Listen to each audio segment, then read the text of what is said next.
After two twin flames meet, something inside them changes permanently. It's not a subtle or temporary change.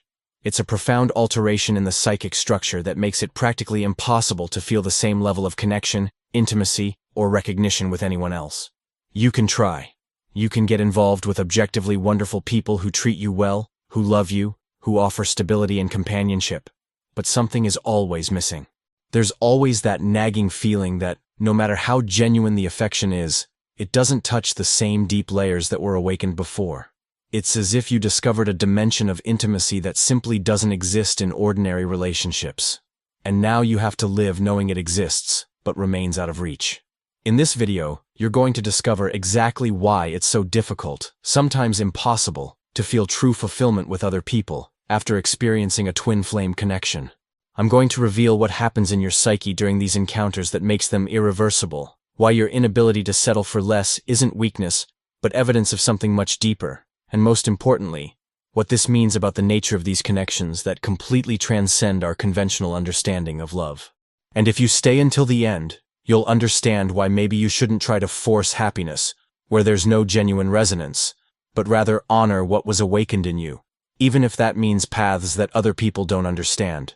Because maybe this inability to settle for superficial connections isn't a problem to be solved, but a compass pointing toward a truth you're still avoiding facing completely. But first, you need to understand what really happens in your psyche when two twin flames meet, and why this encounter permanently alters your ability to connect with other people. When you connect with your twin flame, you're not simply falling in love with someone who attracts you physically or emotionally. You're experiencing something that operates in much deeper layers of consciousness, something that activates aspects of your soul that remain dormant in ordinary relationships. It's as if that person carried a specific key that opens doors inside you that no one else can even find. What makes this encounter so transformative is that it awakens what exists most essentially in your nature. That person doesn't just accept you as you are. They recognize who you are at a level that transcends personality, life story, or superficial characteristics. It's a recognition of essence, of soul, of something that existed before you were born and will continue to exist after this life ends. And when you experience this level of recognition, when someone sees you so completely and deeply, your psyche expands to accommodate this new dimension of intimacy. This is where the perspective of depth psychology, as developed by Carl Jung, becomes crucial. Jung spoke of the self, which is the center and totality of the psyche, the unified essence of the conscious and unconscious. The twin flame encounter isn't mere infatuation, but rather a phenomenon that activates this self, forcing the psyche to expand. It's as if this encounter were an archetypal catalyst that prevents you from returning to a superficial consciousness. The problem is that this expansion is permanent. It's as if your soul had been stretched to access new territories of connection, and now it can't go back to its previous size. You can't undo this knowledge. You can't pretend you don't know what it's like to be truly seen, deeply understood, completely recognized.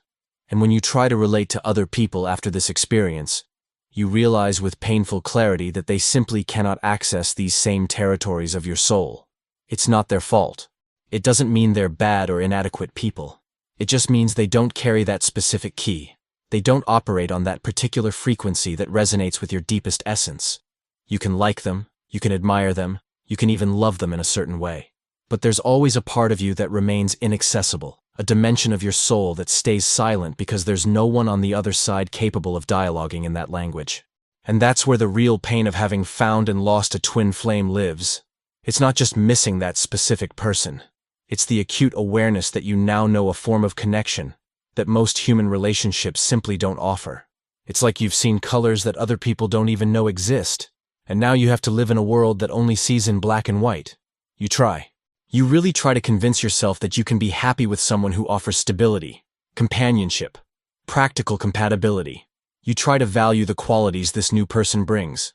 You try to focus on what they can offer instead of what's missing. But there's always that moment, usually when you're closest, when they're being vulnerable or affectionate, when you should be feeling loved and connected, and instead you feel a deep emptiness. Because you know without a doubt that no matter how genuine their love is, it doesn't touch those deeper layers that were awakened by the encounter with your twin flame. This recognition doesn't come from the rational mind. It comes from a much deeper place, from a wisdom of the soul that can't be fooled by logic or willpower. You can list all the reasons why you should be happy with this new person. You can intellectually recognize that they're better for you in many practical and emotional ways. But there's a part of you that simply can't surrender completely, can't feel that total resonance you experienced before. And what's most painful is that you realize this person deserves someone who can love them without reservations, without a part of their soul eternally turned toward another connection. You see the injustice of being physically present while emotionally keeping a door open for someone who may never return. But at the same time, you can't close that door. You can't simply decide to stop resonating on that specific frequency that was activated by the encounter with your twin flame. This isn't stubbornness or immature attachment. It's a deep psychic reality that has to do with how these connections function at levels that transcend our conscious will.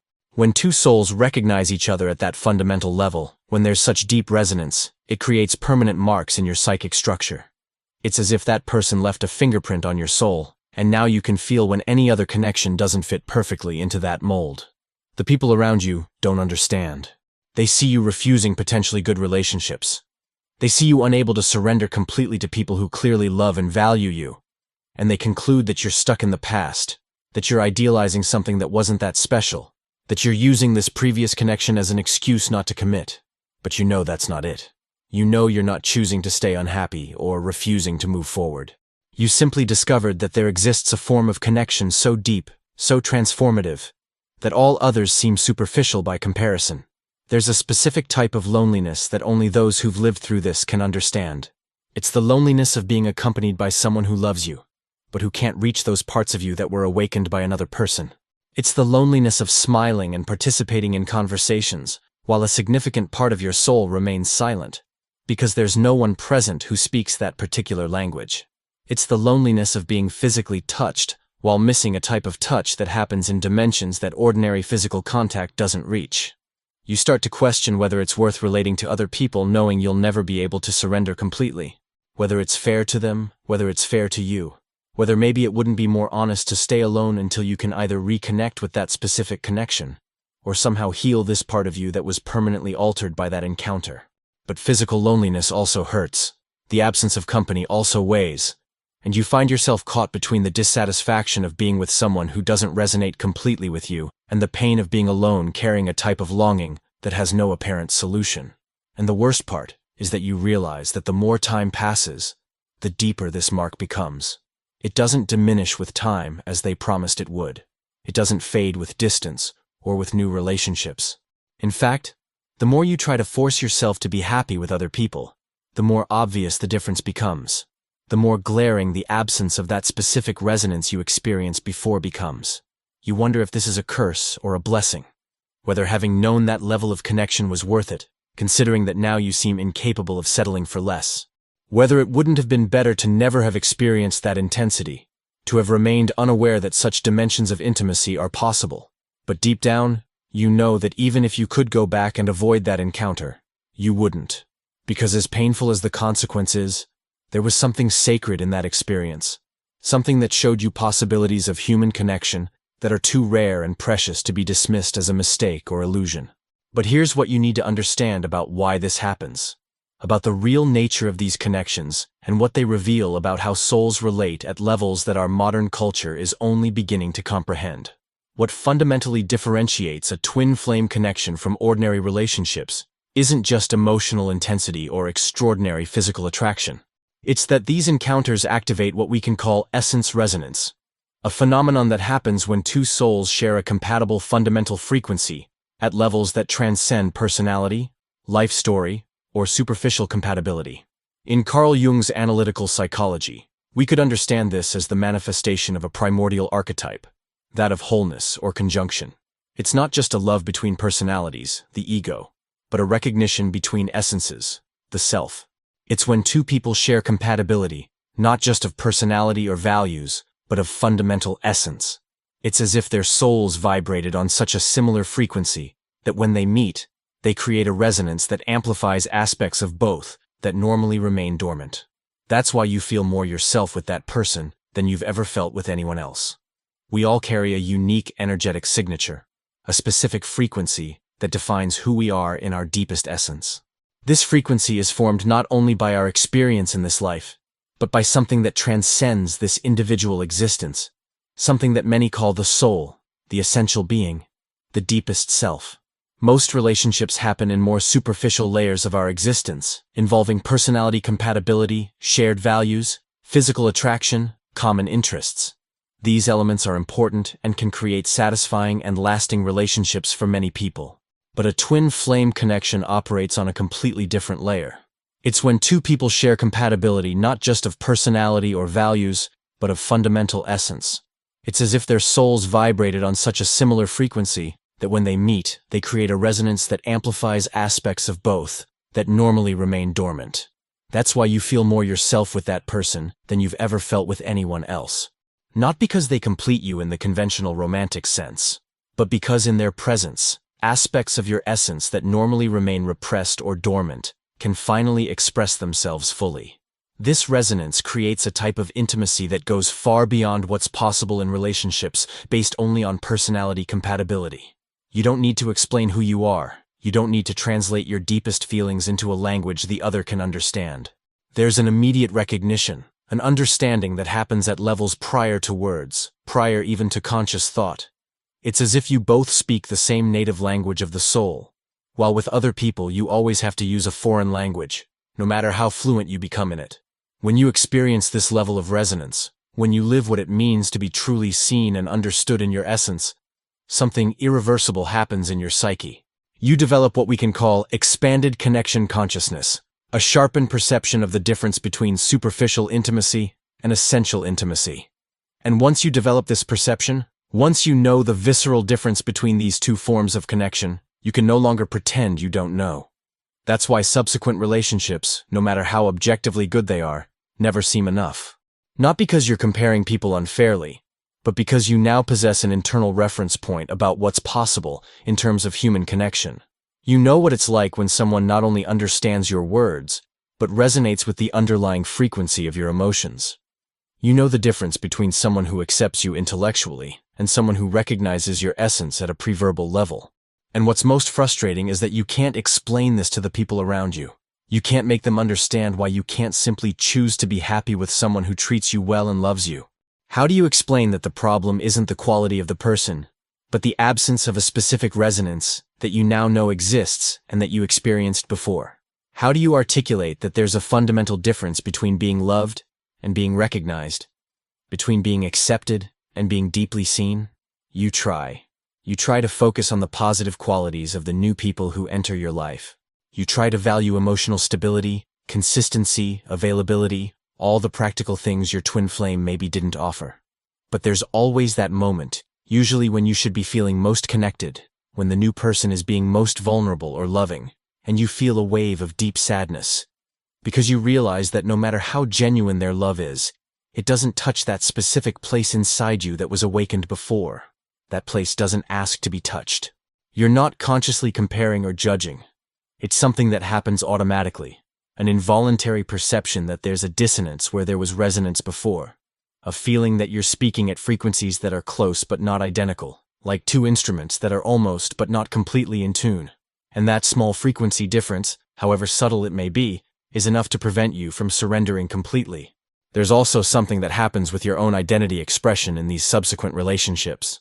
You realize that certain parts of you, aspects of your personality and your soul that flowed naturally in your twin flame's presence, now remain repressed or dormant. Not because the new person represses or judges you, but simply because there isn't enough resonance for those parts of you to feel safe emerging. It's as if you were a complex musical instrument with many strings, and your twin flame was one of the few people capable of playing all the strings simultaneously, creating the complete symphony of your existence. Other people can play some of the strings, can create beautiful and even meaningful melodies. But those specific notes are always missing, those particular frequencies that only resonate when there's compatibility at deeper levels of essence. And you start living an edited version of yourself, not because you're being consciously inauthentic, but because significant parts of who you are simply don't find an echo in the person you're relating to. You can still be a good person in that relationship. You can still love and be loved in important ways. But there's always an underlying awareness that you're operating with a fraction of your total capacity for intimacy and authenticity. This creates a specific form of emotional exhaustion. It's tiring to maintain relationships where you constantly need to translate your internal experience into a language the other can process. It's draining to feel like you need to explain or justify aspects of who you are that were instantly understood before. It's like you learned to fly and now you're trying to convince yourself that walking is equally satisfying. People tell you you're being unrealistic, that no one can offer that level of connection all the time, that you're romanticizing a past experience and ignoring its imperfections. And maybe they're right about some aspects. Maybe you are idealizing certain things, focusing on the high moments and forgetting the challenges. But there's a fundamental truth they can't deny. You experienced something real. Something that permanently transformed your understanding of what's possible in terms of human connection. And that experience doesn't disappear just because they tell you it should disappear.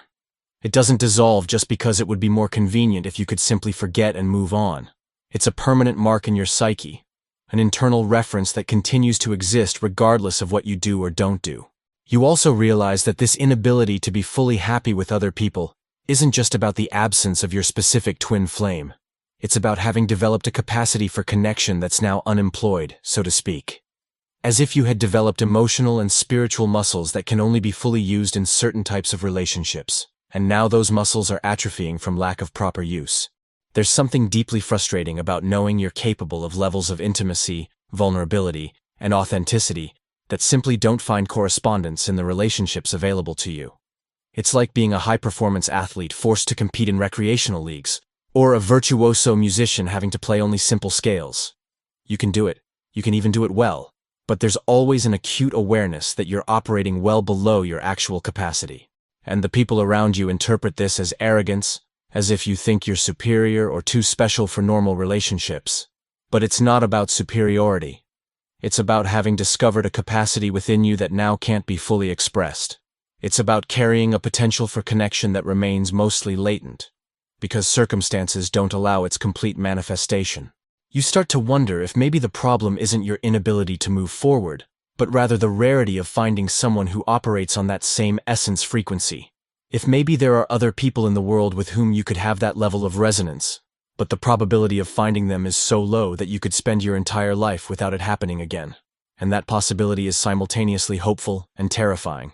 Hopeful because it means maybe you're not permanently stuck in the impossibility of being with that specific person. That maybe there are other souls out there with compatible frequencies.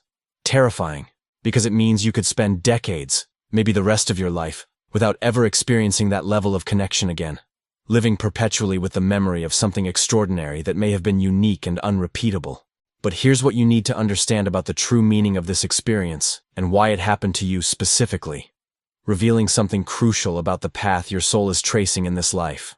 The inability to be truly happy with other people after finding your twin flame isn't a defect or weakness. It's actually a sign of something much deeper happening in your evolutionary journey. When you experience that level of connection and then can't settle for less, your soul is communicating something fundamental about your own nature and about what you came to do in this life. There's a possibility few consider. Maybe you shouldn't try to force happiness with relationships that don't resonate completely with you. Maybe this inability to settle for superficial connections isn't a problem to be solved, but a compass pointing toward a different path. A path where you honor the depth that was awakened in you, even if that means significant periods of solitude or relationships that others would consider incomplete. Our culture tremendously values being in a relationship, to the point of suggesting there's something wrong with people who remain single or who can't fully commit to available partners. But what if, for some people, especially those who've experienced deep soul connections, the right path isn't to force fit where there's no genuine resonance, but rather to develop such a deep relationship with themselves that they become capable of living fully even in the absence of an external connection that mirrors their essence? This doesn't mean giving up on relationships or living in isolation. It means developing discernment about what kind of connections you allow in your life and how much emotional energy you invest in them. It means being honest about the fact that maybe you can't offer someone the type of total and unreserved love that person deserves, not because you're flawed, but because a significant part of your capacity for intimacy was awakened to operate on a specific frequency that's not available in ordinary connections. Many people who've lived twin flame encounters spend years trying to force themselves to fit into conventional relationships, feeling guilty for not being able to surrender completely. condemning themselves for inevitable comparisons, judging themselves for not being able to simply choose to be happy with objectively good people. But maybe all that guilt and self-judgment is unnecessary. Maybe it's perfectly acceptable to recognize that you were transformed by an experience that permanently expanded your capacity for connection, and that now you operate on different parameters than most people. This might mean long periods of solitude while you wait for another connection that resonates at that deep level, or it may never happen again. It might mean having relationships that you consciously recognize as partial, where you offer what you can offer without pretending it's more than it really is. It might mean developing forms of intimacy with yourself, with your creativity, with spiritual dimensions of existence that partially compensate for the absence of a human connection that completely mirrors your essence. There's also a more challenging possibility, that the true purpose of that twin flame connection wasn't to create a lasting relationship, but rather to show you capacities for love and intimacy that exist within you. Capacities that you now need to learn to direct not toward a specific person, but toward life as a whole. As if that encounter had been a catalyst to awaken you to possibilities of connection that you then need to learn to manifest in ways that transcend conventional romantic relationships. This sounds less romantic than the narrative that twin flames are destined to be together forever. But maybe it's more true. Maybe these extraordinary connections happen not to create perfect couples, but to awaken individuals to dimensions of themselves that would otherwise remain dormant. And once awakened, these individuals need to discover how to integrate these new capacities for connection and intimacy into their lives in ways that may not correspond to conventional relational models. What you lived wasn't less real just because it didn't result in a lasting relationship. What you discovered about yourself through that connection doesn't become less valid just because you can't replicate it with other people. The expansion that happened in your psyche is permanent and significant, even if it comes with the cost of making you less capable of settling for conventional forms of relationship. Maybe the real question isn't how to be happy with other people after finding your twin flame, but rather how to honor what was awakened in you through that experience. How to live authentically with the expanded consciousness you now possess, even if that means making relational choices that other people don't understand.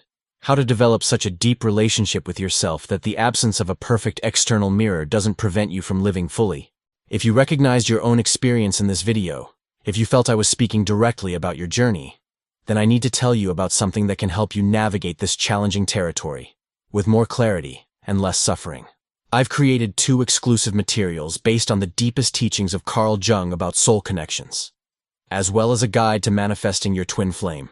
These are practical and profound resources that will help you integrate what was awakened in you through that connection, develop a more mature relationship with these experiences, and most importantly, find ways to live fully even when the connection that awakened everything is no longer available in the way you'd like. The link is in the first pinned comment of this video. And now I want to know who really stayed until the end with me.